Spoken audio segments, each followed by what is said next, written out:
Usted siente gozo en el corazón al estar aquí en la casa del Señor. Porque también el venir a la casa del Señor no es ni con tristeza, también no es por necesidad, es venir con gozo en nuestro corazón, porque Él realmente ama al que se da, no solamente al que da con alegría. Y no está hablando solamente de que tú puedas dar una ofrenda, sino dar todo lo que tienes, lo que tú puedes sembrar en el reino de los cielos. Y le digo esto también porque parte de la enseñanza que yo sé que va a llegar a su corazón, Dios le va a hablar. Yo sé que va a haber algo especial en lo cual Dios va a tocar sus sentidos. Doy gracias a Dios por cada uno de los que están en esta mañana aquí. Dios bendiga a los que no pudieron venir. Y pues, como sabes, estamos transmitiendo ahí en vivo. Y también Fernando, en el proyecto que tiene, hay un proyecto ahí que va a abrir en un canal de YouTube. Y es en base al nombre que recibe uno de los hijos de José. ¿Quién es José? José fue uno de los hombres que pudo entender su llamado. Pudo entender cuando en los sueños que él tenía sabía que había algo de parte de Dios, una voz profetizando a su vida. Sus hermanos no pudieron entenderlo en su momento. Sus hermanos no pudieron captar que aquel muchachito llamado José tenía un llamado poderoso y un plan poderoso para el pueblo de Israel, en formación la nación de Israel. Cuando José es víctima de sus hermanos, es vendido a Egipto. Sabemos que esta historia, hermanos, se desarrolla en las tierras de Egipto cuando José pudo entender que él iba a ser fiel a Dios a pesar de todas las circunstancias y procesos de su vida. En el capítulo 41 tenemos un desenlace de la vida de José después de haber pasado por la esclavitud, después de haber pasado por la cárcel, después de haber pasado por procesos duros en su vida. Él tiene la oportunidad de salir de la cárcel porque era un plan de Dios, y es llevado ante el rey y es llamado gobernador por el sueño que él puede interpretar a Faraón. Entonces, en ese momento, ya José ya no es un esclavo ni tampoco está prisionero.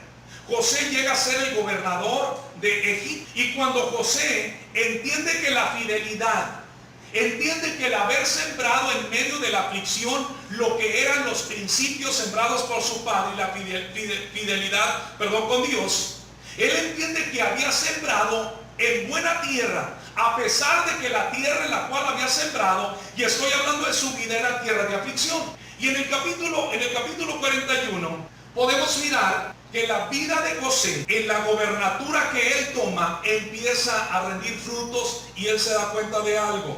Pero yo también quise llamar en un segundo tema el poder del sembrador, porque hay poder en el que sabe sembrar. Y yo quisiera en esta mañana, mirar ahí, si no, yo creo que usted tiene su Biblia, en Génesis 41, el versículo 49, habla del sueño que él interpreta a Faraón, José, cómo empieza ese sueño a rendir frutos. Dice: recogió José trigo como la arena del mar, mucho en extremo, hasta no poderse contar, porque no tenía número. Y era en base al sueño que había dado interpretación a Faraón, y que le dijo: ¿sabes qué? Vienen años de abundancia, el sueño que tuviste, y vienen años de escasez. Y Faraón le dice: ¿quién mejor que tú para poder llevar a cabo este trabajo? Tú que lo entendiste. Entonces aquí miramos a José involucrado en el trabajo, en la multiplicación, y dice que recogió José trigo como la arena del mar, mucho en extremo, hasta no poderse contar, porque no tenía número. Y dice el versículo 50: y nacieron a José dos hijos. ¿Cuántos hijos? Dos hijos, antes que viniese el primer año de hambre, los cuales le dio a luz a Senat, hija de Potifera, sacerdote de On. Y dice el versículo 51, ponga atención por favor en esto. Versículo 51 dice: y llamó José el nombre del primogénito Manasés. Diga conmigo: Manasés. Porque dijo: Dios me hizo olvidar todo mi trabajo y toda la casa de mi padre. Nótese que el nombre de su hijo estaba relacionado a todo lo que él había pasado. Pero en el nombre de su hijo, el primogénito Manasés, dijo: Dios me hizo olvidar. O sea, Dios me dio la fortaleza, Dios me dio el poder. O sea, eso es gracia. Dios me dio el poder, porque gracia es el poder de parte de Dios que viene a reforzarnos en nuestra vida para poder lo que no podemos en nuestras fuerzas. Cuando José está hablando de Manasés, el nombre, lo que significa, Dios me hizo olvidar todo mi trabajo y toda la casa de mi padre. Está hablando del sufrimiento que él tuvo en el desprendimiento de su casa, al estar solo, al ser vendido como esclavo, al estar como prisionero. Manasés hace referencia a la vida de José. Nótese que en los dos hijos hay una historia en la cual él quiere reflejar lo que él superó, no sus derrotas, sino las victorias de él. Por eso Manasés, el nombre de Manasés, Dios me hizo olvidar, o sea, me dio el poder, me dio de su gracia para poder olvidar todo mi trabajo y también para tener el poder de soportar el alejamiento de mi casa. Versículo 52. Y llamó el nombre del segundo. Esto es el enfoque que quiero dar, que usted puede entender. Efraín. Diga conmigo, Efraín.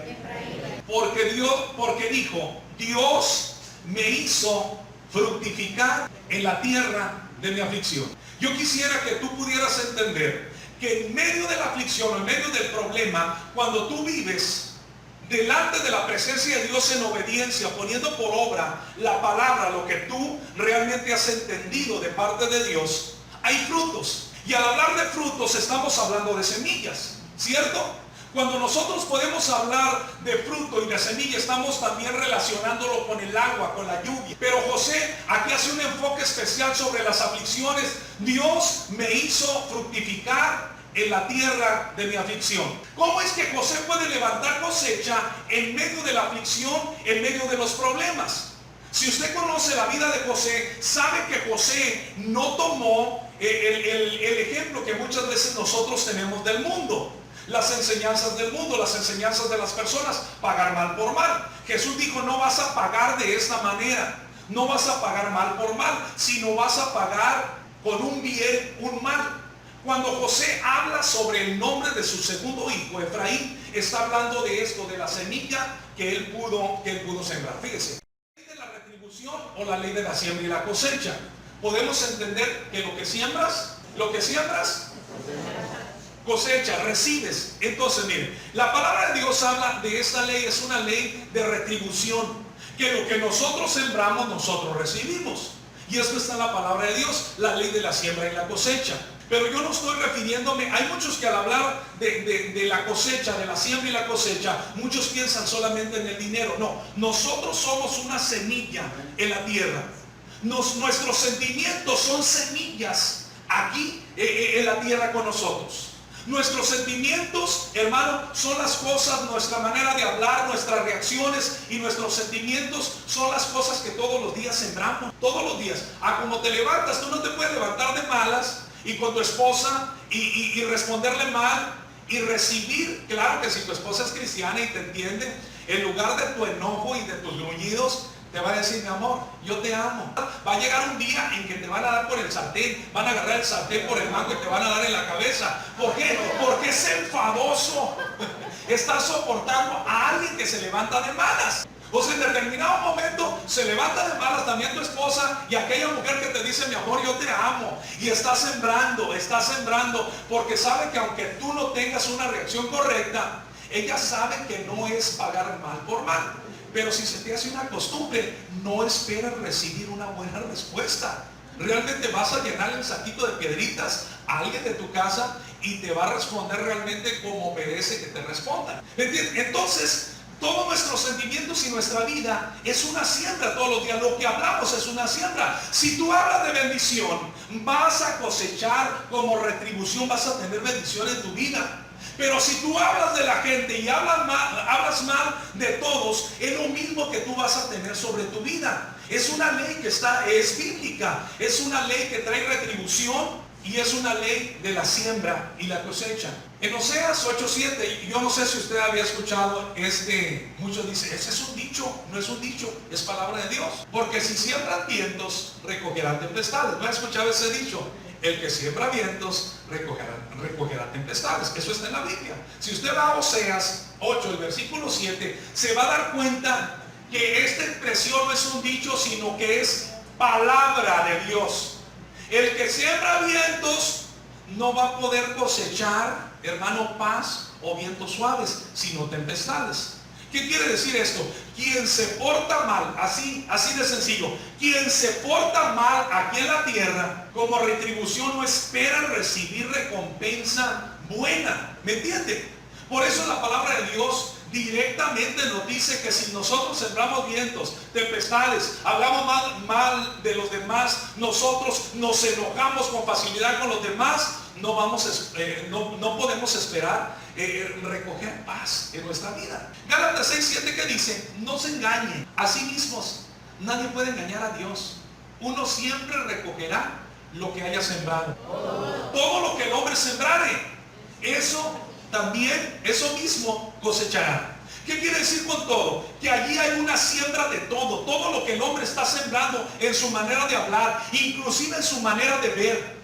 Y en todas las cosas, en tu casa, con tus hijos, en tu trabajo, donde quiera que tú estás parado, eres una siembra de Dios. Y lo que estás sembrando en cualquier lugar, óyelo bien, esa es la ley de la siembra y la cosecha, es lo que vas a recibir. Por eso dice, y quise resaltar aquí, no se engañen, Dios no puede ser burlado. Todo lo que el hombre siembra, eso también va a cosechar. Muchas veces pensamos que si nosotros en determinado momento nos equivocamos, pero nosotros rectificamos con nosotros mismos, pero no pedimos perdón, vamos a tener como resultado el perdón. Nosotros debemos de entender que el resultado no es que nosotros mismos nos perdonemos, sino que nosotros vayamos con la persona que ofendemos y sepamos pedir perdón en su momento. ¿Por qué? Porque es una siembra. Muchas veces decir, no, pues si ya me arrepentí, yo ya le pedí perdón a Dios, sí, pero necesitas ir con tu hermano. La misma palabra de Dios dice también que nosotros necesitamos ir con nuestro hermano y decirle. Porque esto también debemos de entenderlo como una siembra que nosotros vamos a tener. Entonces, no se engañen, Dios no puede ser burlado. Todo lo que nosotros sembramos en la tierra, en nuestra manera de hablar, en nuestra casa, con nuestra familia, no se engañen. Todo lo que nosotros sembramos, todo lo que nosotros sembramos, eso mismo nosotros vamos a cosechar. El resultado de esta ley es multiplicativo. Número uno, es multiplicativo, o sea, se multiplica. Y voy a hablar de por qué. Aunque parezca lógico, no deseo asumir que todos tenemos con claridad respecto a este punto. El resultado multiplicativo de esta ley está demarcado en el hecho de que una persona siembra una semilla, como cosecha no obtiene otra semilla solamente, sino que el resultado de dicha siembra será un árbol, una planta o un arbusto que tiene muchos frutos y muchas semillas dentro de esos frutos. Entonces, podemos entender que el resultado de sembrar una semilla no es cosechar una semilla, sino que cuando tú siembras una semilla, esa semilla tiene multiplicación. ¿Por qué? Porque espera resultados en lo que plantaste. Y siempre un fruto, si usted agarra una naranja, no va a traer una sola semilla. Si usted parte una sandía, no va a traer una sola semilla. Y es de los frutos que más semillas traen, ¿no? Las sandías. Y a veces uno dice, pues tan buena que es la sandía, ¿por qué no son como los melones, no? Que traen todas las semillas juntitas en el centro, pero cada fruto es diferente, si se puede dar cuenta. Entonces, usted no puede tener como resultado al sembrar una semilla, tener otra semilla, sino que es, número uno, por eso lo apunté ahí, multiplicativo. Cuando tú siembras amor en una persona, estás sembrando amor hacia esa persona, pero esa persona va a multiplicar el fruto. O sea que cuando sembramos nosotros la palabra en una persona, ha habido personas que ganan a más, y esas personas, es una cadena de bendición que va en multiplicación en base a lo que tú sembraste un día. Eso tiene un orden lógico. ¿Por qué un orden lógico? Es muy simple. Nadie puede pretender obtener una cosecha sin haber sembrado antes. ¿Entienden esto? Hay muchos que quieren levantar cosecha, y era lo que hablaba hace un momento. Quieren levantar cosecha donde no sembrar. Nosotros necesitamos sembrar. A veces queremos amor, queremos que nos amen, pero la pregunta es, ¿realmente estás sembrando lo que tú quieres? A veces queremos que nos ayuden en algún área de nuestra vida, pero la pregunta es, ¿estás sembrando tú realmente en esa área en la cual, o sembraste en esa área en la cual tú necesitabas? Nosotros somos sembradores. Entonces, es muy simple. Nadie puede pretender obtener una cosecha sin haber sembrado antes. Por eso, el proceso tiene que tener un orden lógico. Piensa con lógica. Tienes que Tienes que sembrar. Tienes que actuar de la manera que Dios quiere que tú actúes para que puedas tener resultados en tu vida. Y esto empieza en la iglesia, esto empieza en tu casa. Ahí empieza. El tipo o género de la cosecha está determinado por el tipo o género de semilla. Por eso yo le hablaba de esto. Qué importante es saber lo que estamos sembrando. Qué importante es, ¿qué sembraste en esta semana? Tuviste contacto con amigos, ¿verdad? Fuiste al trabajo, platicaste con tu esposa, platicaste con tus hijos. ¿Qué fue lo que hablaste? ¿Hablaste de alguien? ¿Qué fue lo que hiciste? ¿Con tus amigos? ¿Contaste chistes con tus amigos? ¿No hablaste de Jesús? ¿Contaste chistes? ¿Te reíste de otras cosas? ¿Hablaste del jefe en tu casa? ¿Qué fue lo que hiciste? ¿Te peleaste con tus hijos? O tal vez no hablaste cosas que deberías de haber hablado. O sea, piensa por favor, ¿qué tipo de semilla tú sembraste en esta semana? El problema es que a veces no nos damos cuenta que estamos sembrando. ¿Se dan cuenta? Ese es el problema, que no nos damos cuenta en ocasiones qué es lo que estamos sembrando en la semana. No nos damos cuenta qué es lo que nosotros estamos sembrando. Entonces, qué importante es saber que nosotros estamos sembrando cuando hablamos. ¿Cuántos son los derivados del fruto? ¿Cuántos son? Incluyendo el amor, son 9. Amén. La Biblia nos enseña que el fruto del Espíritu, uno es el amor. Amor comienza esta base del fruto, es el amor. Y de él se producen 8, que son gozo, paz, paciencia, benignidad, bondad, fe, mansedumbre y templanza. Estos son los elementos que los hijos de Dios deben de poseer. Estos son los elementos. ¿Y qué está hablando? Cuando habla de fruto, ¿de qué está hablando? De semilla, ¿cierto? A veces nomás pensamos en fruto. El fruto del Espíritu. Pero para tener el fruto del Espíritu, nosotros tener el fruto, necesitamos haber sembrado en nuestra vida, en nuestro corazón. No es, Señor, dame el fruto del Espíritu. No, siembra primero para que el fruto pueda estar en tu vida. Entonces, ¿cuál es el fruto? Tu vida, lo que haces, la entrega de tu corazón, tu vida completa para que pueda haber un resultado. Hablamos muchas veces, hermano, ahí usa la lógica, era lo que hablaba, usa la lógica. Si tú quieres un fruto, necesitas sembrar. Si necesitas el fruto del Espíritu, necesitas una siembra en tu vida. Y esto habla de lluvia, esto habla de parte de Dios sobre tu vida, algo que caiga sobre tu vida, el provocar la lluvia, el que seas mojado en tu vida espiritualmente. Estamos hablando el fruto del Espíritu. ¿Cuántos quieren el fruto? Si tú quieres amor, fíjate, el fruto del Espíritu, al tener el fruto, el amor es para sembrar, o sea, es parte de lo que tú vas a dar. Esa es la base principal de lo que habla Gálatas 5:22. Cuando tienes el amor, hay 8 más que son el gozo, o sea, es la alegría, la paz, la paciencia, la benignidad, la bondad, fe, mansedumbre y templanza. Mateo 13 está del versículo 1 al 9, pero yo me brinqué al 23, porque cuando Jesús da la explicación del sembrador, de lo que habla cuando la semilla cae en tierra y cae entre espinos, cae junto al camino, y todo lo que se provoca cuando el sembrador sale. Hay algo importante, dice, y el sembrador salió. ¿Entiende? El sembrador, ¿qué tuvo que hacer? Digan conmigo, salir. Digan conmigo, salir. Entonces, el sembrador, precisamente ahí empieza su trabajo, cuando sale y siembra, lo piensa y va y lo hace. Esto lleva una acción. Muchas veces queremos ser sembradores de hamaca, ¿no? De una hamaca acá con un coco. Queremos ser sembradores cómodos. Queremos ser sembradores en nuestra cama, con un cocón, no una coca, no un coco solamente, sino una Coca-Cola bien helada que a 2, 3 se les va a hacer agua a la boca en esta mañana. Para todo el tiempo. Pero el sembrador, dice Jesús, porque hablaba en parábolas, y ahí en el versículo Jesús enseñaba por parábolas. Y les enseñaba diciendo, el sembrador salió.